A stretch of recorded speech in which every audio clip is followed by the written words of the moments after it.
Good evening. My name is Mark Barnico, and I'm the Executive Director of the University of Chicago Francis and Ruoyun campus in Hong Kong. Thank you for joining tonight's program, Human Trafficking and Public Discussion in China, Debating the Feng County Incident. We're sharing tonight's event live via Zoom, Facebook, and YouTube from the UChicago Yunnan campus in Hong Kong. If audience members have questions to submit, you can do so through the question and answer button by first registering on Zoom. I also encourage you to visit the Yunnan campus website at www.uchicago.hk and subscribe to our e-news for the latest Yunnan campus programs and information. Or you can also follow the UChicago Yunnan campus Hong Kong social media accounts on Facebook, Instagram, Twitter, and our new channel on LinkedIn. We'll wrap up tonight's program with more information about upcoming events, so be sure to stay until the very end. The UChicago Yunnan campus in Hong Kong's faculty director, Professor Kenneth Pomerantz, will be moderating tonight's program.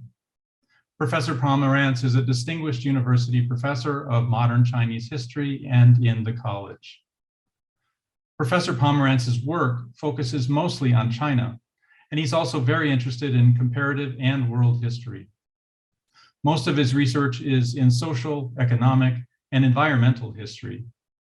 And he's also worked on state formation, imperialism, religion, gender, and many other topics. Thanks for joining again early in the morning, Chicago time, Ken. I'll hand the program over to you so that you can get the conversation started. Thanks very much, Mark, and hello, everybody. Let me introduce our speakers, and then we will get right to things. I will actually introduce them in a different order than the one in which they're speaking, but so I'm going to start with Zhiying, who is an assistant professor at the University of Chicago Crown Family School of Social Work, Policy and Practice, and a faculty affiliate at the Center for East Asian Studies, the Center for Study of Gender and Sexuality, and the Global Studies Program. She holds a joint PhD in comparative human development and in anthropology from the University of Chicago. As a cultural and medical anthropologist and a scholar, particularly of disability studies, her work in general examines how cultural, political, economic, and technological factors shape the design and implementation of social policies, and how national policies and global development initiatives in turn impact health, inequality, vulnerability, and rights, with a focus on contemporary China.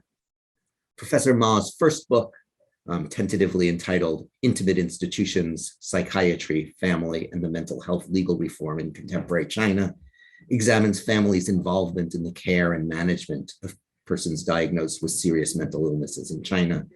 It draws on almost 3 years of fieldwork in various institutional and community settings, interviews with policymakers, and archival and media analyses.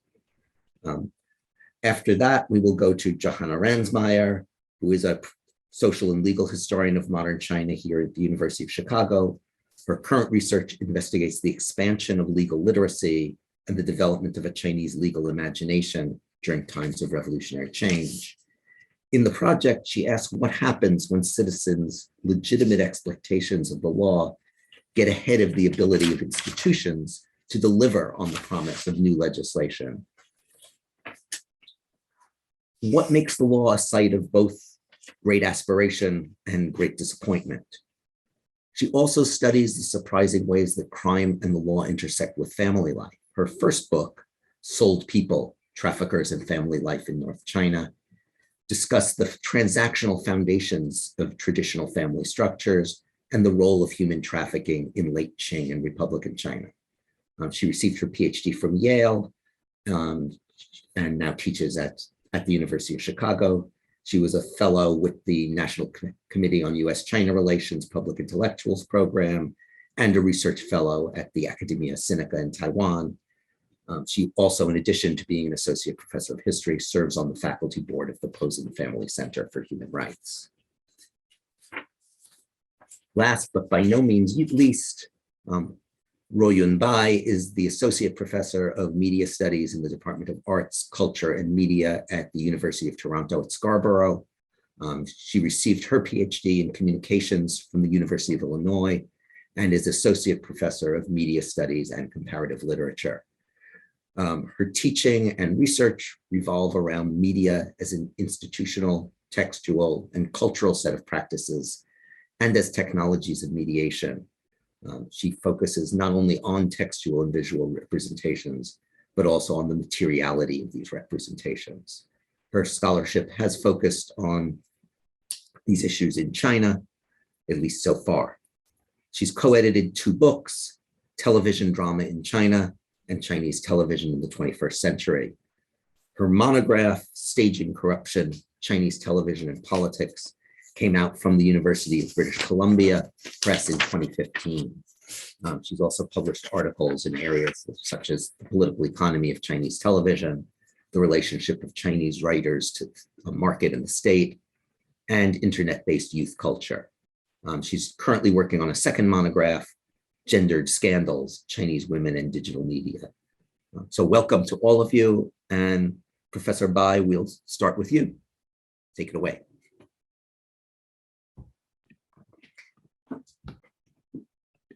Thank you, Ken, for the introduction. So I'm gonna just share my screen. Because I have a couple of slides to share with you. First of all, I would like to thank the U Chicago Yunnan campus for organizing this event. Thank you, Ken and Johanna, for inviting me to join this panel. For me personally, this is an opportunity to reflect upon this very significant public event and to talk about it with my co-panelists and audiences here. I'm particularly interested in how social media shaped public discussions of this event and the issue of women trafficking. So in the next 10 minutes or so, I'm going to revisit the Feng incident by reviewing the several stages of its development, okay, and make a couple of comments on the power of social media. Okay, how do we think about, how do we conceptualize the power of social media or the role of social media in the public culture in China? So my first observation is that this Feng incident, we can see it as a scandal, a typical scandal in terms of its stages of development. So let me just try to map out the development onto this typical sequence of scandals following these stages of activation, reaction, amplification, and resolution or accountability. So on January the 27th, a video was posted on Douyin and Weibo, quickly going viral, okay, on the same day. The video showed a woman apparently stowed away in a small shed, okay, with a bowl of congee sitting on her bed, and herself standing in the corner meekly. But the most harrowing part of the video was that this woman was chained with a lock hanging around her neck. And soon the story was pieced together. That this woman was a mother of 8 children, and the father, named Dong Zhimin, was a local. Was the father of 8, and he's actually a local celebrity for being a father of 8. The local government used this household as an object of care to showcase its poverty alleviation efforts. And Dong Zhimin's house also became an attractive destination for local Douyin bloggers. Okay, so this January 27th video was actually made by one of these bloggers. He went to visit Dong Zhimin's house, okay, hoping to gather some presentable video materials for his Douyin videos. and ended up capturing a scene that was utterly unpresentable. Okay, so the video quickly went viral to activate a huge scandal. Okay, furious people asked who this woman was. How did she end up in this horrid situation? Who should be responsible for this? And how could she be made to give birth to 8 children without any government agency stepping in to check out what happened? Okay, so here we see this scandal was activated, okay, because of this video going viral. And the second stage of its development, reaction.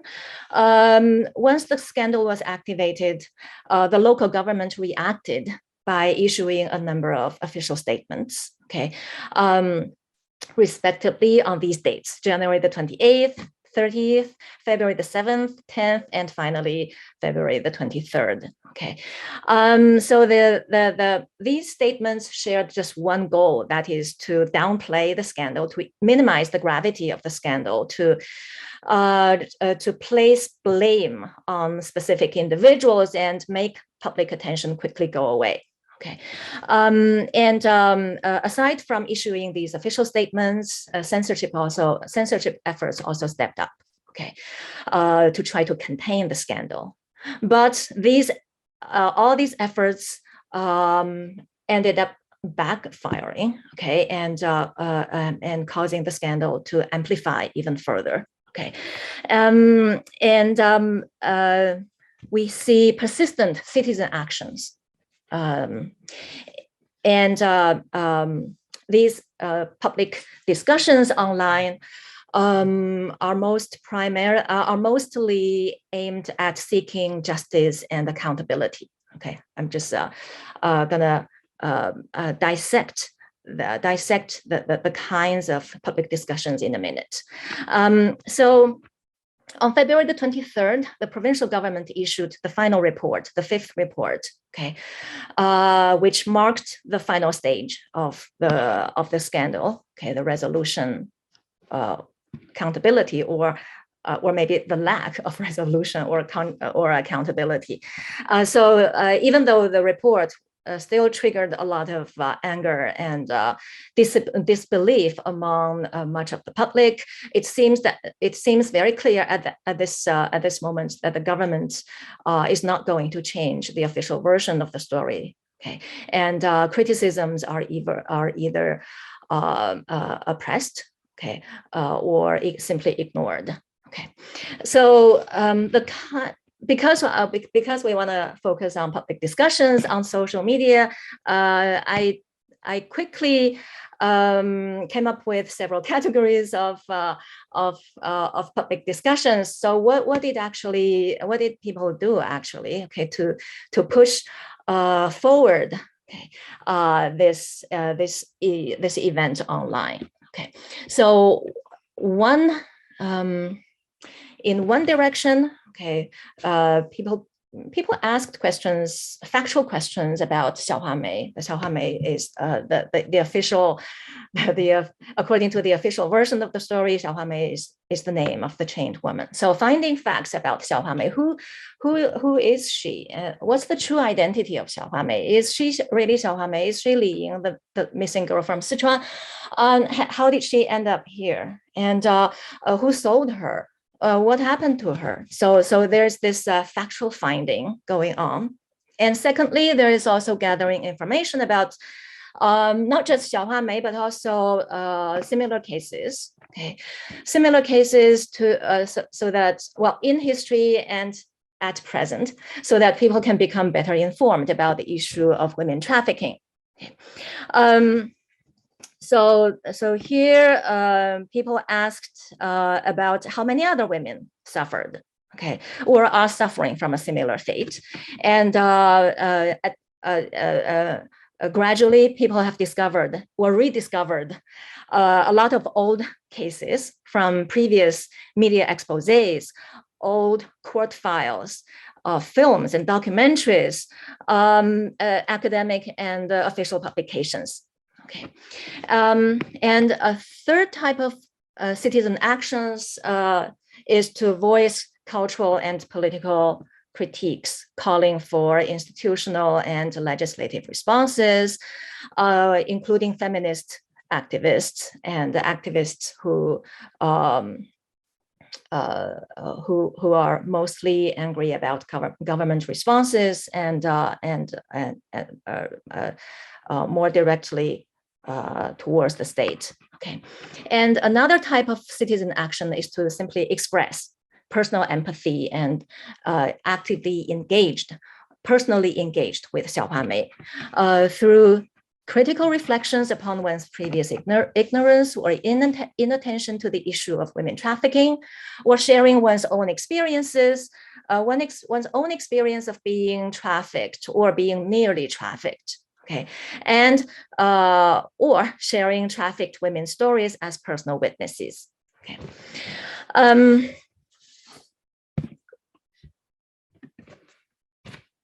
So despite the passing of the event, or the passing of following the fifth report published on February the 23rd, and also partially due to Russia's invasion of Ukraine, Ukraine, public attention eventually died away. Okay. However, despite the passing of this event, I think it remains significant in many ways because it opens up a lot of questions. So I'm just going to make a couple of quick comments on the media side of the event. That is, I do want to reflect on the power of social media that we see, okay, demonstrated in this throughout this incident. So one way of thinking about the power of social media is to recognize that this is a scandal that evolved in and through social media. Okay, so in this process, so all the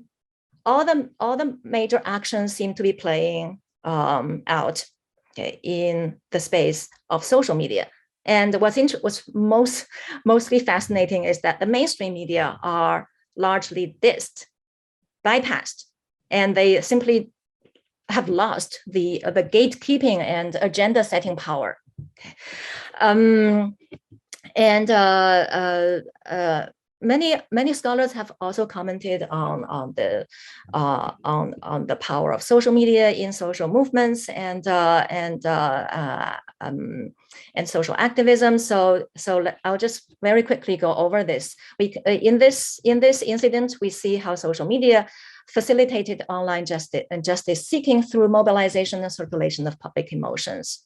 Okay, we can certainly talk about what kinds of emotions have been mobilized and circulated on social media platforms, and how. And also social media have created some visibility for previously ignored social issues and social groups. Okay, so it's easy to point to social media as a tool of justice seeking. Okay, however, I also want to draw your attention to the fact that social media, well, there's no technological fix to any social issue. Okay, and when we think about social media and the power of social media in China, we have to recognize that social media are we have to understand social media as contextualized, and that we need to contextualize and see how the utility of social media is actually shaped by many forces and circumstances. Okay, so for example, okay, we can certainly talk about censorship, but I'm not going to elaborate on it. Okay, there's definitely how there's tons of evidence showing how censorship is activated, okay, throughout this incident. We can also talk about the inability or the difficulty of any issue to attract sustained public attention in the age of social media. That is the short shelf life of social media events. Okay, but I want to focus on the fact that what we see as the power of social media as limited by the fact that it is actually embedded in the dominant cultural in the dominant system of cultural governance. So let me explain how and why. Okay, so in this past decade, we have seen that gender-based violence, okay, has become increasingly visible, okay, on Chinese social media thanks to feminist actions and especially since the Me Too movement. Okay. However, victims in those cases, in sexual harassment and assault cases, are mostly invariably re-victimized, okay, by slut shaming, by victim blaming trolls. Okay, so victims may feel initially empowered by social media technologies, but in the end, they're further injured, okay, by the patriarchal ideology of that places an emphasis on the notion of perfect victimhood. Okay, so in this context, we might have a better understanding of why the image of the chained woman, okay, was able to generate almost undivided moral consensus, okay, sympathy and outrage, okay, because it's an image of undisputable victimhood. In other words, it has taken in an instance of undisputable victimhood and a representation of utterly debased humanity for such suffering and oppression to be taken seriously. So on the one hand, it's a good thing because it helped create a very broad basis for affective contagion and moral community building. Okay, recruiting people who are under normal circumstances inattentive to gender issues to pay attention. Even Hu Xijin was paying attention. Okay. So they perceive this as a humanitarian crisis, a crisis of political governance as well. However, on the other hand, this event has done nothing to change the stereotype of female victimhood and serves as a powerful reminder of how hard it is for victims to seek justice even in the age of digital media, social media. So, and ironically, even with the perfect victimhood firmly established in everyone's mind, there is still no accountability beyond the arrests of the several bad apples. Okay.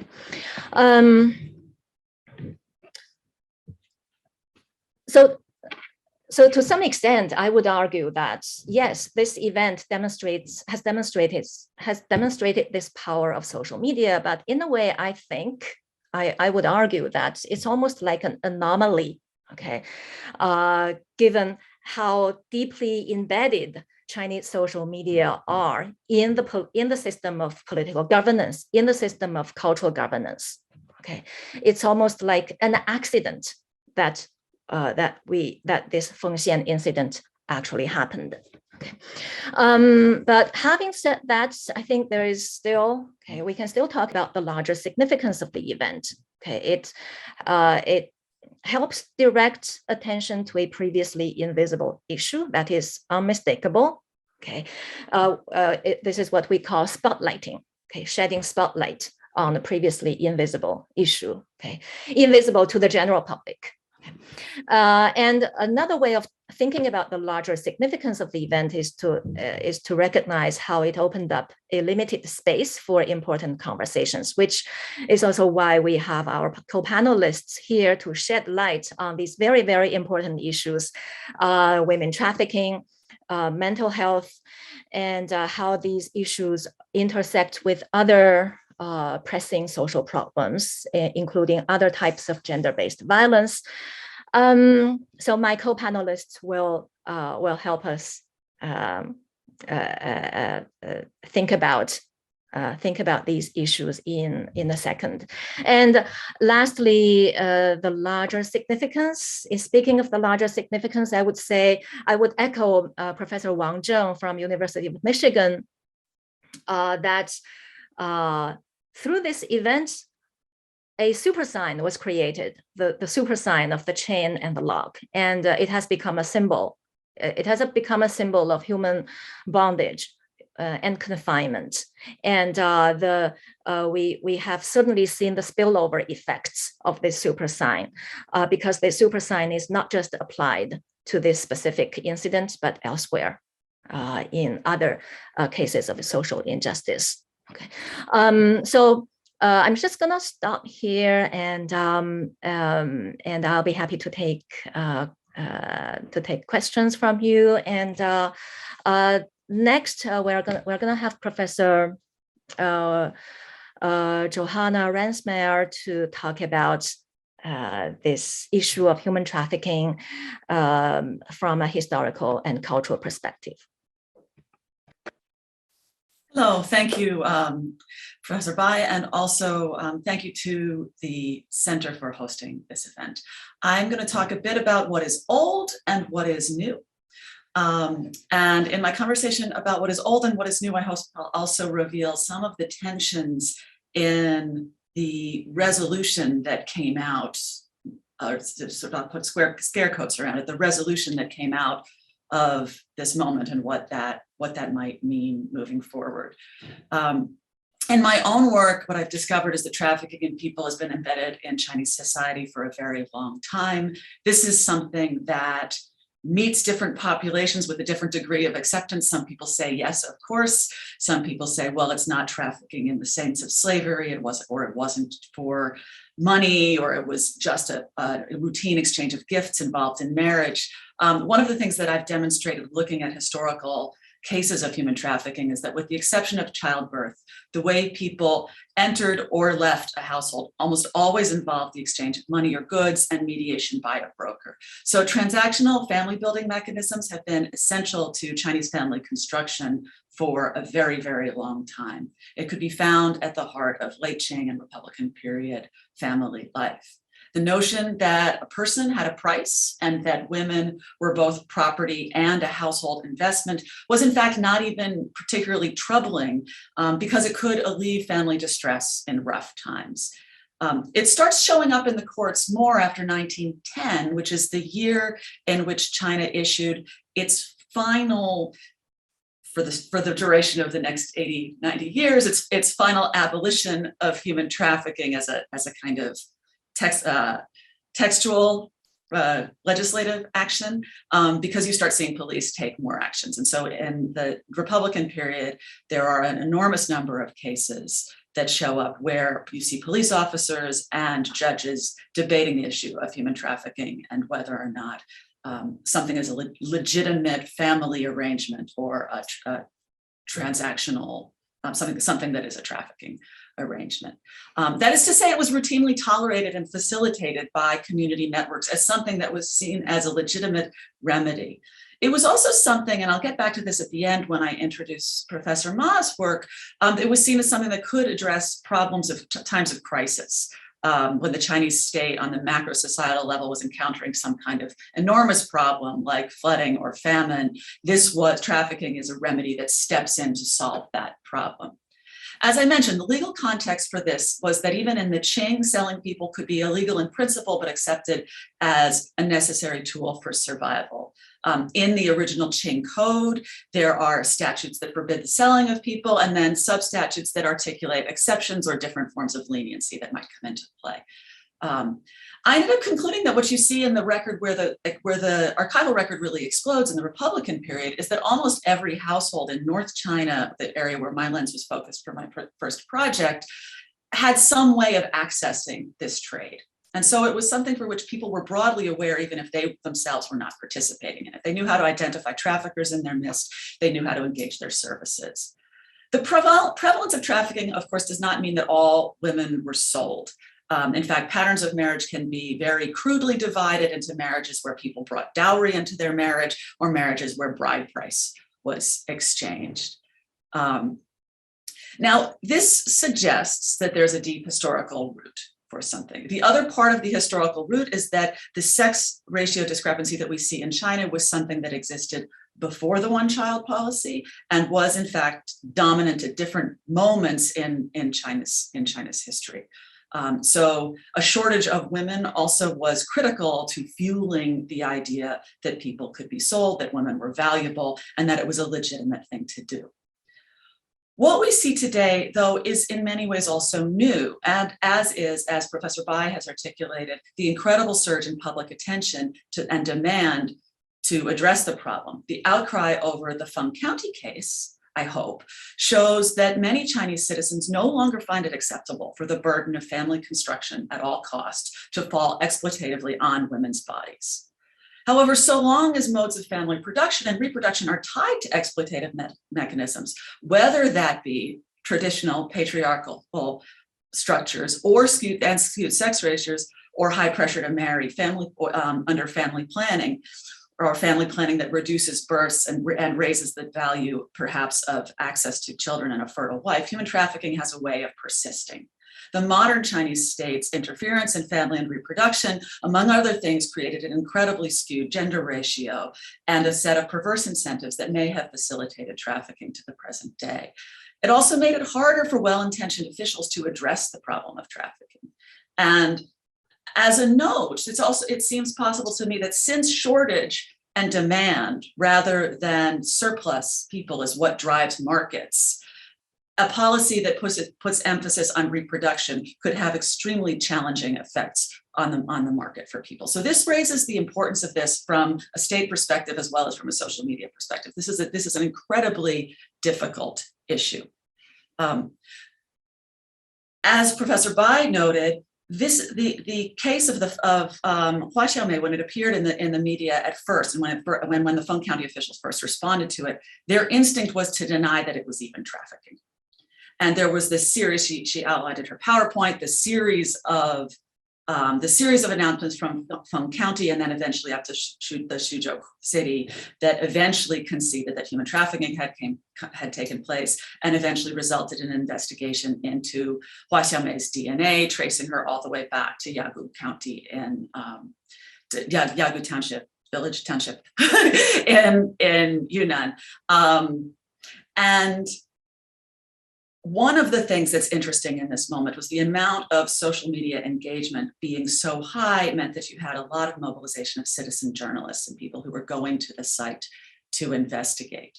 And this had sort of a dual effect because on one hand, it created pressure for the government to respond to the problem that was being illuminated by the Feng County incident. And on the other hand, it created a problem of these citizen journalists rattling around, which is not something that the Chinese media landscape is entirely comfortable with. In fact, one of the citizen investigators, who we might put her somewhere between performance artists and citizen journalists, is a woman named Wu Yi, who is still under residential detention at a designated location for her persistent advocacy and pursuit of not just the identity of Hua Xiaomei, Xiao Huamei, but also her fate and where she is in the current mental health system. On the other hand, the state responded in an interesting way. When the NPC met a month ago, a motion was put before them, raising the idea that buyers of trafficked people ought to be punished equally with sellers. This was an idea that grew organically out of the debate when people turned to the legal system and looked at Article 240 in the criminal code and said, wait a second, there's a discrepancy between the punishment that a seller receives, a trafficker receives, and the punishment that a buyer receives. Now, an interesting debate happened among legal professionals and law professors unpacking what it would mean to change these laws. And one of the things that was brought out that was a kind of unpopular social media view was that actually on the purchasing side, the maximum punishment for a purchaser is 3 years, but that punishment can be enhanced by a series of other things that are present in almost every trafficking situation. So it goes up if there's coercion, it goes up if there's rape, it goes up if there's forced marriage, it goes up if there's slavery, it goes up if there's exploitation. So the legal debate about the efficacy of this is quite interesting about actually making this change. But this motion was put forward partly in response to dynamic conversation online about the actual content of the legal codes. Another observation that came out from the debate among legal professionals is that the laws on the trafficking of endangered species actually seem to be more severe than the laws on trafficking women. And there's a great, if you are a social media junkie, you could go read this discussion about the role of the parrot and making kind of a metaphor between the woman and the parrot. And it's interesting to watch these kind of debates play out, because it really shows a tension that is putting a huge amount of emphasis on justice and on punishment and on retribution and getting the bad guys. Which is a very human reaction to this kind of crisis, but may not be the best way to actually solve the things that are causing people to buy and sell women and children, or laborers. So that's one component of the government response, is this motion. Now, it takes months for a motion to actually become a legal change. So in some ways, this is an inexpensive gesture on the government's part. Another inexpensive gesture that the government did in response is on March 1st, the Public Security Ministry broadcast an intention to have a 10-month crackdown on the problem of human trafficking in China, starting March 1st through December 31st of this year. It lists a lot of things that the government does already in terms of surveillance and watching out for crime and enlisting popular reporting. There is nothing in that short announcement that explains whether or not an incentive system is in place for police to pursue traffickers. And again, we know from other contexts that creating incentives, and not just Chinese context, creating incentives for police to pursue people for crimes does not necessarily address the problems behind the crimes. It's certain that the People's Republic of China has developed an unprecedented capacity for surveillance, facial recognition, voice, gait recognition, DNA collection, and video camera coverage. China actually has an increasingly efficient track record in reuniting kidnapped children with their families, in part built upon this. It's another component of that, however, that when you're trying to trace the trafficking of an adult woman, it doesn't show up on camera in the same way. Coercion looks different, which brings me to a point I want to make about this debate that goes all the way from whether or not the punishment is the most important thing and what punishment is appropriate, to comparing women with endangered species. And that is that, as far as I have noticed, and I would love to raise this question for Professor Bai, one of the things that is largely missing in the debate in the Chinese context is a discussion of either consent from the woman or intent. I don't see those words appearing in the same way I feel like I would see them in a North American or a European discussion of trafficking, where often the blame is placed on the woman for trafficking. You do see slut shaming. So you do see the immediate turn to her sexuality, but not necessarily a discussion of consent. This is slightly different when we're talking about women who are deceived into crossing the border from Southeast Asia, from Myanmar, from Vietnam, where they may be deceived into crossing the border to being told they will have a job when they get to China, and then in fact being trafficked into marriage or into some kind of sexual exploitation. Then you do see a little more discussion of intent. Another thing that's interesting about this possibility that the surveillance system could solve or address the problem of trafficking is that surveillance does not necessarily make women feel more safe. If women, like the woman perhaps in Feng County, where it's implied that officials had some level of tolerance of what was going on, believe that the people watching are actually not on their side. Bear in mind that for any victim of trafficking anywhere, the state and the policing system has already failed them once. So that is not necessarily where a woman is going to turn, or where helpful people are going to feel comfortable turning. Women need to feel safe approaching police officials, government representatives.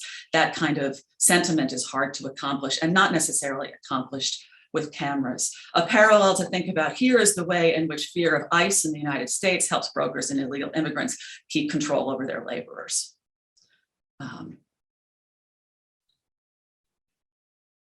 So with, we have this energy going into this problem, but I would make a kind of observation that the energy that, for the most part, that went into the problem has not involved the expenditure of resources.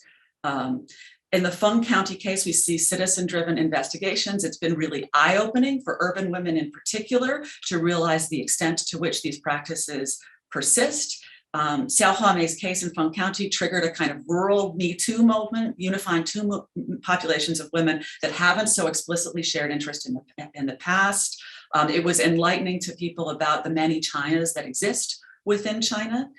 It also gave the West a vision of strategies that have existed for a long time in China with posting on social media, as this event occurred at the same time as the Olympics, and people posted discussions of Xiao Huamei under discussions of Eileen Wu. So they used the conversation about, about a star skier as a chance to raise the comparison with a much more pitiful figure. However, behind all this, expecting a change in a system of punishments and calls for retribution against perpetrators to eradicate a socially entrenched practice is probably pretty unrealistic.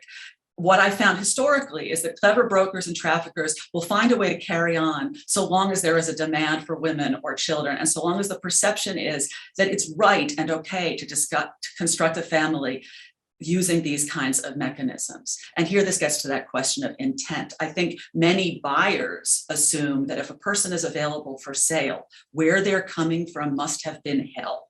And so no matter what they offer them in terms of conditions, it's better than it was in wherever they're coming from, right?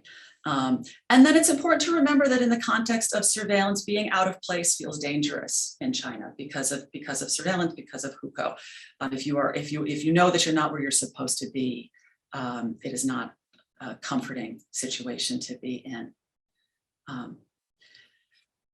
Throughout this most recent case, it was interesting to see how the layers of government decided to engage and when they decided to engage and when it became a problem. And I think that there's some hope to draw from the role of the citizenship in mobilizing people. And yet I think it's also important to remember that this question of punishment and whether or not it calls for justice actually equate to social welfare. And this brings me full circle to my conversation about human trafficking as a last resort, but also as something that people engage in difficult times, and also to the problem of social remedies. And I think that the social remedies are something where if trafficking comes in where the government has failed, we have a real problem. And it does seem to be that when the government fails in terms of reaching out to poor populations, women in need of protection, that human trafficking becomes something that happens. This also is the case with people who are handicapped, who are then exploited in exploitative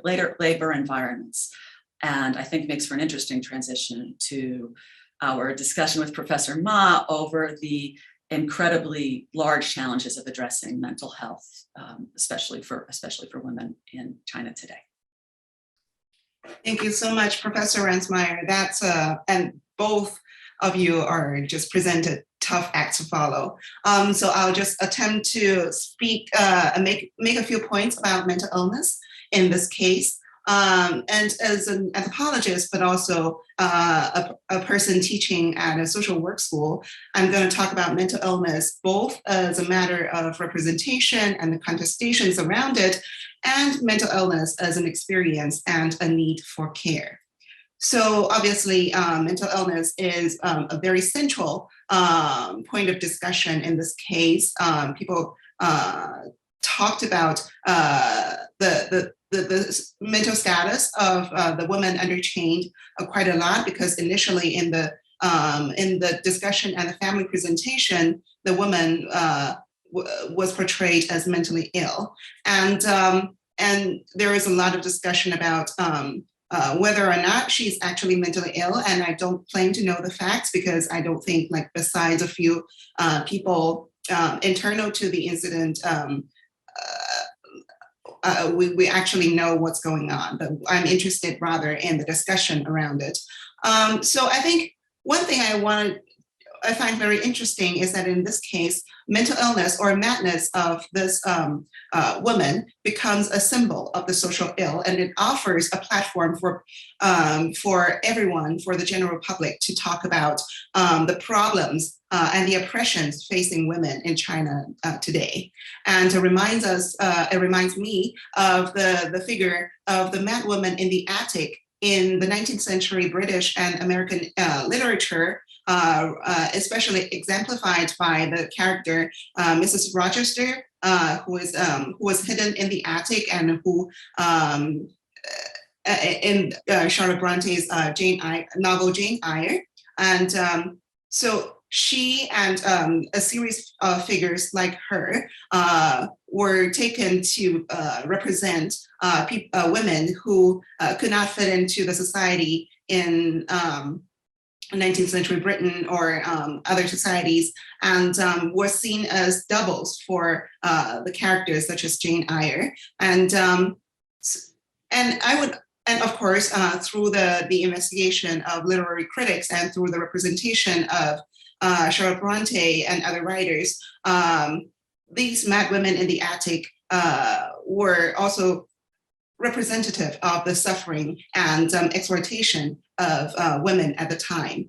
And I would argue that, and in this moment in China, the mad woman under chain, represented by this woman in the Xuzhou case, also was seen, is taken as the double of the urban woman, as the woman who is struggling for liberation and struggling for freedom, equality, etc., because it represents what faces us when these things are not taken for granted, when these things are taken away. And of course, I would also argue that this super sign of the chain and the lock, especially the figure of the woman under chain, is not new. In fact, in my own research, I found that the mad woman under chain already, the image of the mad woman under chain already appeared in the turn of the 20th century when American missionaries went to China and tried to establish the first psychiatric asylum or refuge for people with mental illnesses. And at that time, the image of the mad woman allowed for imagination of the treatment of mad people or people with mental illness as representing the cruelness of Chinese culture, and allowed for the establishment of modern psychiatry in China. So I think for those who are interested, thinking about how the figure of the super sign of the chain and the lock, and especially the figure of the mad woman under chain, has changed and evolved, and think about how its signification transforms over time, also serves as a very important and interesting way to think about cultural change in China. In any ways, despite the importance of the mad woman under chain as a symptom of social ill, we see a lot of contestation in terms of the status of mental illness in the woman in this case. In fact, many people tend to see her madness as a consequence of being trafficked, being raped, etc., despite the government's announcement of Xia Huamei's madness as a condition or something that preceded her trafficking. Again, I don't know which version is in fact true, but I do want to say that this focus and almost obsession of the woman's madness or mental illness as a consequence rather than condition of trafficking serves as people's imagination of a perfect victim, or in Professor Bai's words, the imagination of an undisputable female victimhood. And here, the imagination and the discussion of her madness as a consequence serves as a very useful discursive strategy in terms of helping to think about the crimes of, I'm recovering from a cold.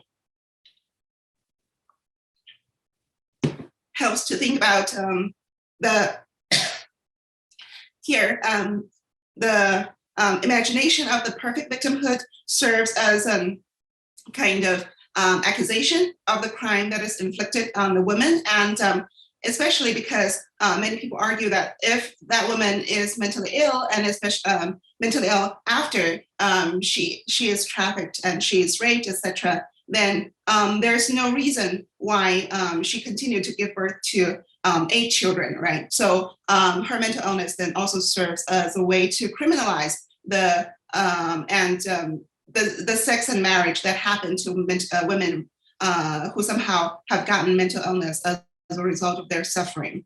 And I think that's a very efficient discursive strategy and a very effective advocacy strategy in this case. But by assuming that women cannot consent, women with mental illnesses cannot consent to sex and marriage, and therefore whatever happened to them sexually and relationship-wise is a crime, could also serve as a way to stigmatize these women and deprive them of rights. So I think we need to think about the kind of double-edged sword of the rhetorical strategy of bringing up her mental illness in a certain way in this case.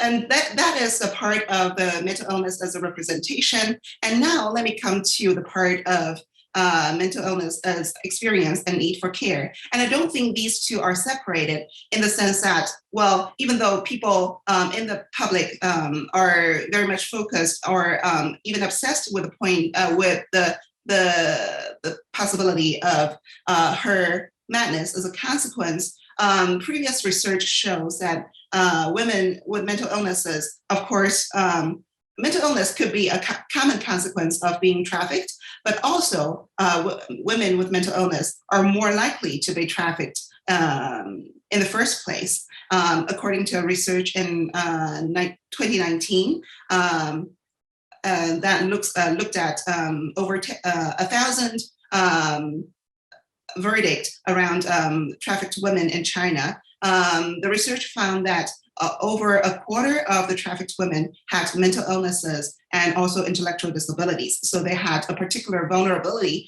to be trafficked. And the same also goes with research abroad. And a study in England also shows that mental illness is both a vulnerability to being trafficked and also mental illness, especially PTSD, depression, schizophrenia, etc. They are common consequences of being trafficked. Here, I mentioned that mental illness is a particular vulnerability to being trafficked because of the women's mental status, and also because, as Professor Ransmeier mentioned, that for especially families that struggle with resources to care for these women with mental illnesses, oftentimes marrying them out or even trafficking them out or having them trafficked out is a way for them to handle the quote unquote care for this women. So a lot of times being trafficked out or marrying out in some ways is also a kind of family arrangement consented by other members of the household. So we need to think about the vulnerability both to the women and also to the families that have to struggle with the care alone, and what led to the decision of trafficking.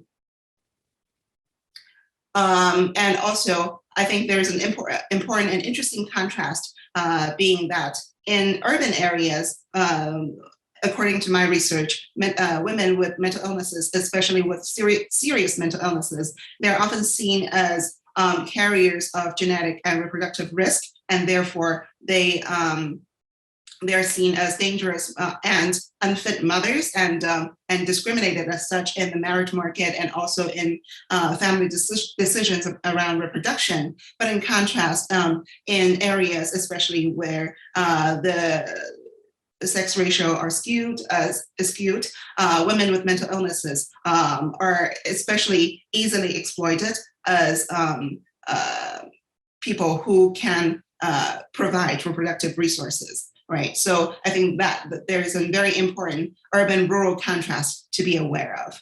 And So that's about the vulnerability of women with mental illnesses, both as a condition, as a consequence for trafficking.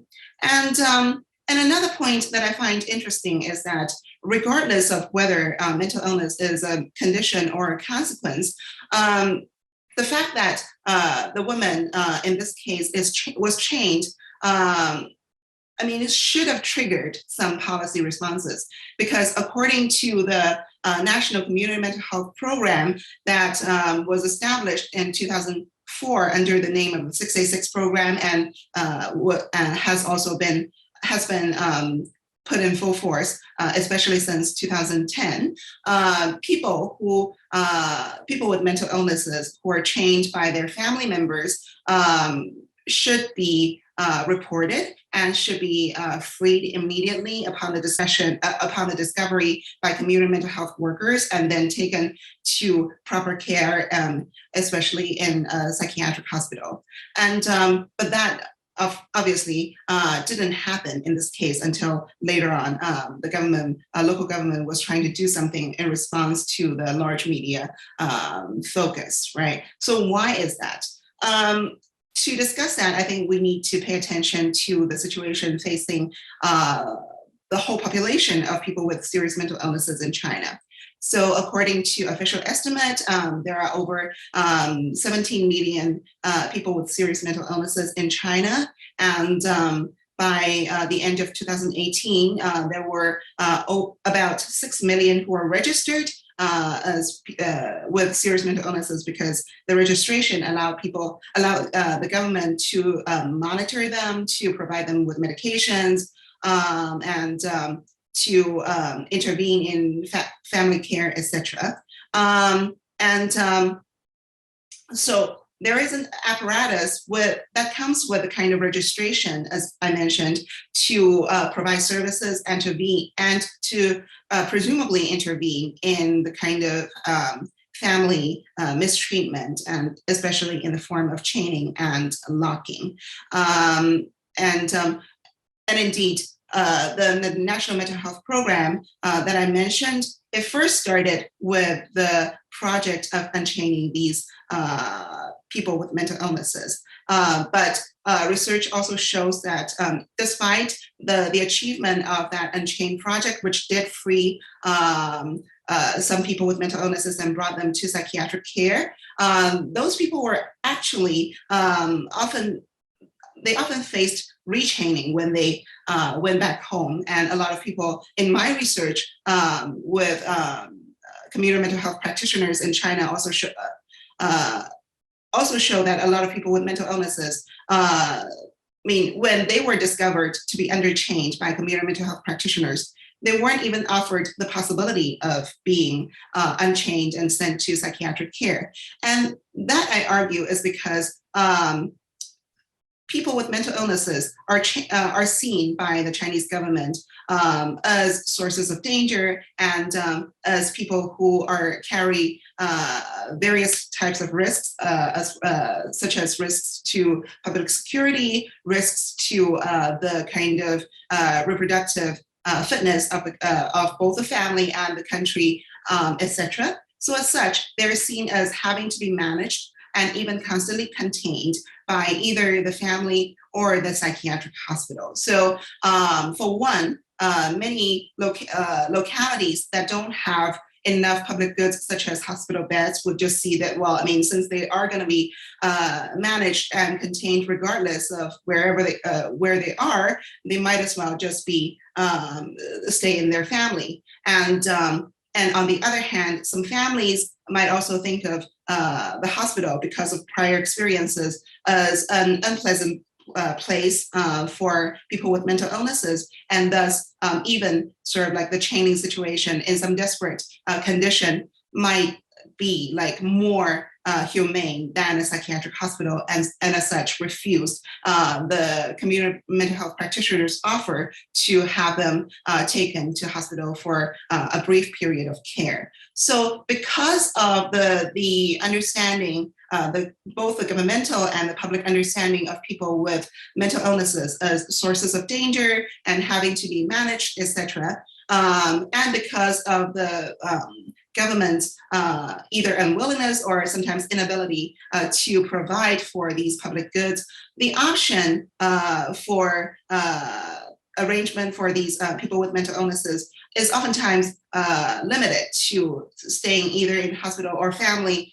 and both under a kind of heavily contained and monitored situation.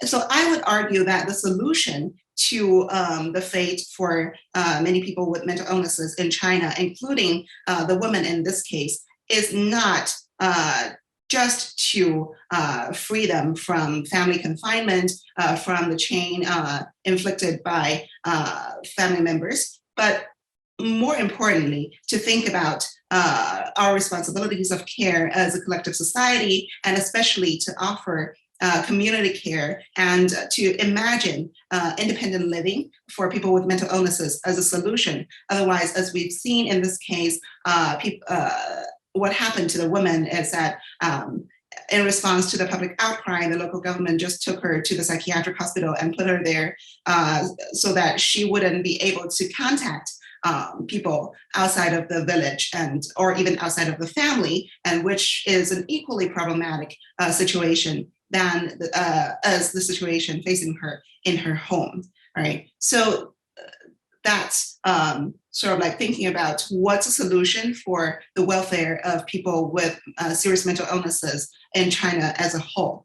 But in particular to trafficked women and to women facing mental illness, to women whose mental illnesses are either a precondition or a consequence of being trafficked, what's the kind of particular solution for them? What's a particular type of care that they would need?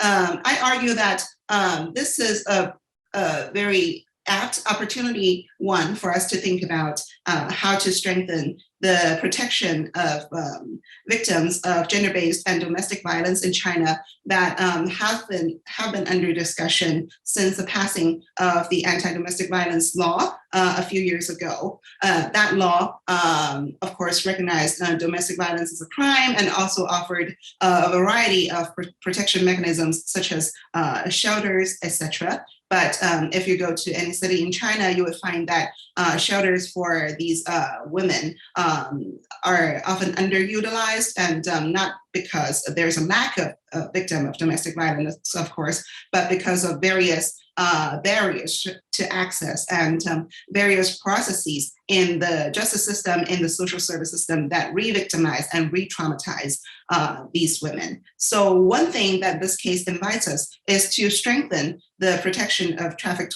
victims and victims of domestic violence by re-emphasizing the protection, the shelter and other social service for these women, and especially to give a mental health perspective of stakeholders involved in the system by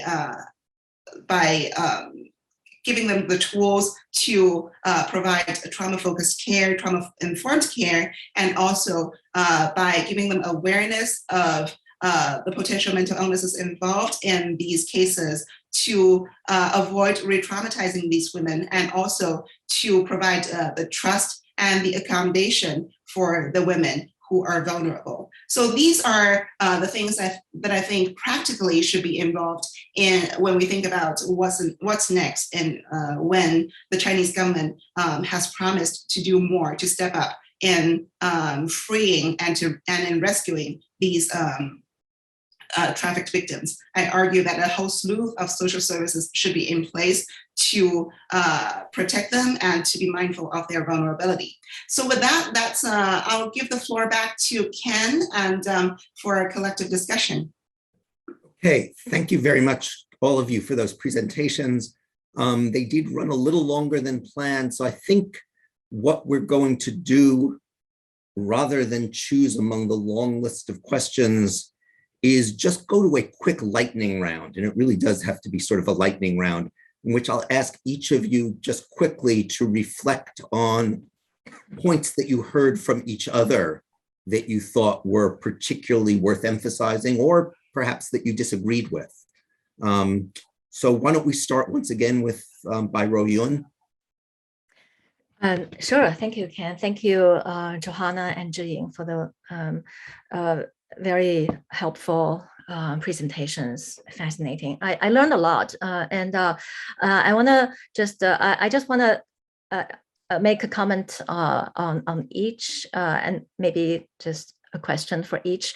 One is for Zhiying, and you mentioned the centrality of the image of mad woman, okay, to the idealization, no, to the imagination of perfect victimhood. I think that's a really great point. And I think the imagination of perfect victimhood is really central to this case. And I would even argue that that people's obsession with trying to match Zhiying with the chained woman is maybe also partly rooted in this hope, or in this imagination, or attempt to imagination, attempt to imagine an ideal victimhood. Because if you think about the missing girl, Zhiying, it's an image of innocence, right? So the fall from innocence to the status of to utter debasement is really central to the establishment of perfect victimhood. It's not that I don't think netizens are being unreasonable in trying to match these two images. I myself, I was quite convinced. I mean, their resemblance is much stronger than the resemblance between Xiaohua and the chained woman. However, I also want to say that this is we can see this as an attempt to as a kind rooted in a desire for victimhood, perfect victimhood. And Johanna's, thank you so much for providing a look at this issue from historical and contemporary perspectives. That's really, really helpful. And as for consent and the intent of women, yes, I agree with you. I think in these rounds of public discussions about this Feng incident, I don't see many discussions about consent and the intent of women, except when people talk about the condition of mental illness that Xiaohua is in. People were asking questions whether mentally ill people can give consent to getting married or giving birth. So there's a limited set of discussions over there. Earlier, I read this book published in 1989, Ancient Evil, 古老的罪恶, this tabloid style reportage on women trafficking in the 1980s. I think in that book, I did see the author trying to grapple with the diversity of women, trafficked women. They included many cases. So you can see a lot of variations in terms of how women, the different levels of agency or lack of agency demonstrated. Yeah.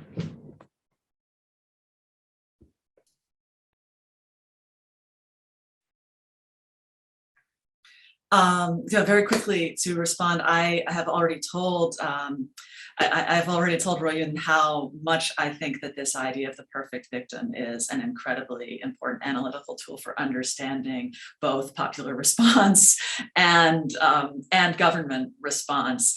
And I think that the tension between popular response and government response and remedy is really interesting in Zhiying's analysis of the place of the psychiatric institution, because here we have a situation where a woman was detained at home and now effectively she's detained in an institution, and we still don't know that much about what's going on with her. So the fear, what came out to me from Zhiying's presentation was that the fear of government institutions as not necessarily going to help people is very present for, especially perhaps for people living in conditions like we saw with the Feng County case. So just rural conditions and educational conditions, difficult educational conditions.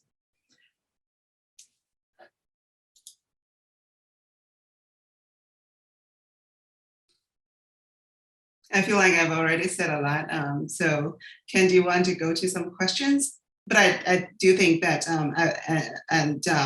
that the issue of whether it also speaks to what you two just said, speak to the very central question in feminism about what role does the state play, and do we as feminists and as women, as marginalized gendered people, should we look at the state as for solutions, especially now that the state is victimizing women in the first place, right? So that's a question that also Western feminists have addressed a whole lot. Feminists in the global South have addressed a whole lot, and I think that's there should be a broader discussion about that. Okay, I think we're going to have to compress multiple questions into one, and I'm going to attempt to mash them together without doing too much damage. And I think we've got a cluster that's sort of about what we might call social media with Chinese characteristics. And what you've all talked about what netizens were able to bring to light and what they either couldn't bring to light or didn't even try to, because they're all individuals with their own blinders. But we have a kind of cluster of people wondering, in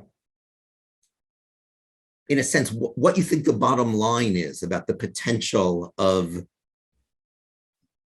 social media discussion in a Chinese context to not only raise issues, but focus public concern in a way that could lead to truly constructive action. Perhaps lead away from a focus on punishment, for instance, to a focus on changing the conditions that lead to trafficking. Anybody want to take a shot at that? Sure, yeah. So it really depends on what we mean by meaningful social actions. If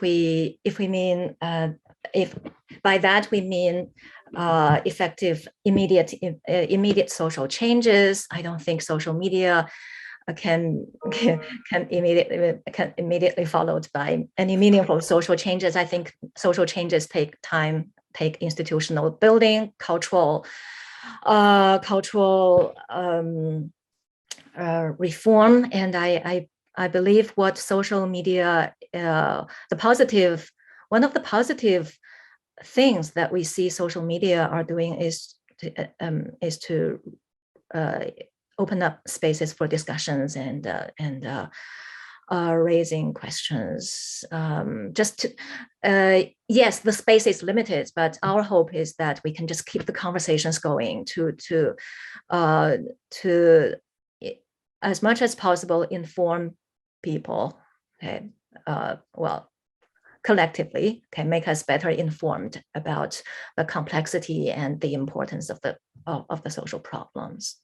And I think one of the most important things about Chinese social media, or social media with Chinese characteristics, is to recognize that we cannot just simply side social media with citizens on the one hand and Chinese state on the other. I think this dichotomy is unhelpful at all. Even though we see the power of social media in empowering netizens in this particular case, but as I said, even in this case, I think the role of social media is not undisputably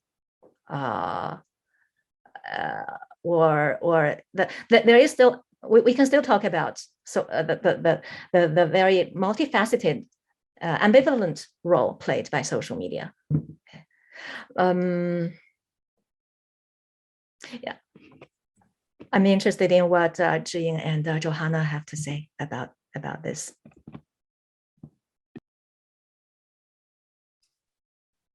Well, two thoughts very quickly. One is, I think in relation to what Professor Bai said in her presentation, I mean, I wondered whether memory itself and archiving the memory would be a solution, would be part of the solution and part of the strategy of continuously mobilizing for social change. One, because of the very short-term memory that netizens have, and two, because of the censorship that actively tries to erase people's memory, right? So in very recently, I think as to this year, sometimes the government, I think, or I don't remember which branch, forbids the kind of parallel reading of what happened, what the government said in the past, and what the government is doing now as a way for netizens to showcase the disparity of policy, the disparity of government discourses, etc. Or some people would playfully say that the government is banning us from reading the Hedingben, right? So in that sense, whether we can preserve memories and about public discussions of important cases like this, I think might be an important strategy. And the second thing, of course, very quickly, I would just say that indeed, social media discussions are not like something that is always good. In fact, we can see that in strategies that and in discussions that seek to free the women under chain. Some of the rhetorics also play into the eugenic discourses that are promulgated by government and public and professional discourses in the last decade, such as the idea that women with mental illnesses or whoever with mental illnesses just could not represent themselves, could not consent to getting married, etc. Those are, like I said, despite being effective strategies in this case, might serve to just reinforce some of the stereotypes that are harmful. Okay. Johanna, I think you have the last word. All right, very quickly, there's so much here with the particularities of the Chinese social media space. And I'm outside my normal field, but there are a couple things that I would highlight. First, Zhiying just made a wonderful case for the Wayback Machine, an old tool. But you know, the fact that these conversations that were once very vibrant disappear, and they can disappear incredibly fast. Whether or not they're censored, they also can just be taken offline. So in my own kind of interaction with graduate students and some actively interested undergraduates around the Feng County case, it was really quite exciting to see them creating their own databases and preserving things that were appearing online that they were afraid were going to disappear. So there was a lot of anticipation that the Feng County case was going to disappear from social media in advance of pieces of it actually disappearing. The other thing I think that's important to remember about the social media context in China, and both of you have referred to this in different ways, is that it has both power and usefulness. And the power is not really vested in the ordinary Chinese person interacting with social media unless they are engaging with such a critical mass and in such a strategic way that they are evading censorship. The usefulness, however, is something that our friends in political science are very interested in talking about with regard to China as a responsive authoritarian regime, and that this is one mechanism by which the government takes the temperature of the population around various issues. So in this sense, the Feng County case becomes just one example of the government being able to assess what popular opinion is and decide what it needs to do without having to resort to the kinds of tools that we have in the United States. Another thing that's interesting about things being available online, I'll just quickly highlight the work that Tom Kellogg has done with with regard to China's former databases that used to have court verdicts online. And the headline for his article is verdicts in China's courts used to be accessible online, now they're disappearing. It was never, it's a database held in Beijing. This was never a complete database, but it was an extremely interesting database to refer to. And a lot of those verdicts around particularly women who tried to get divorced on the basis of a coercive marriage in northern Jiangsu disappeared as people started to try to draw out those cases. So the minute people got interested in those cases, they started being edited out of the database. So social media and the way it interacts with public databases is also a really fascinating area and something that I think is kind of unique to the Chinese media space. On that rather grim note, I'm going to hand it back to you, Mark. Thanks, Ken. And thanks to all of our guests this evening for sharing information on this really interesting topic.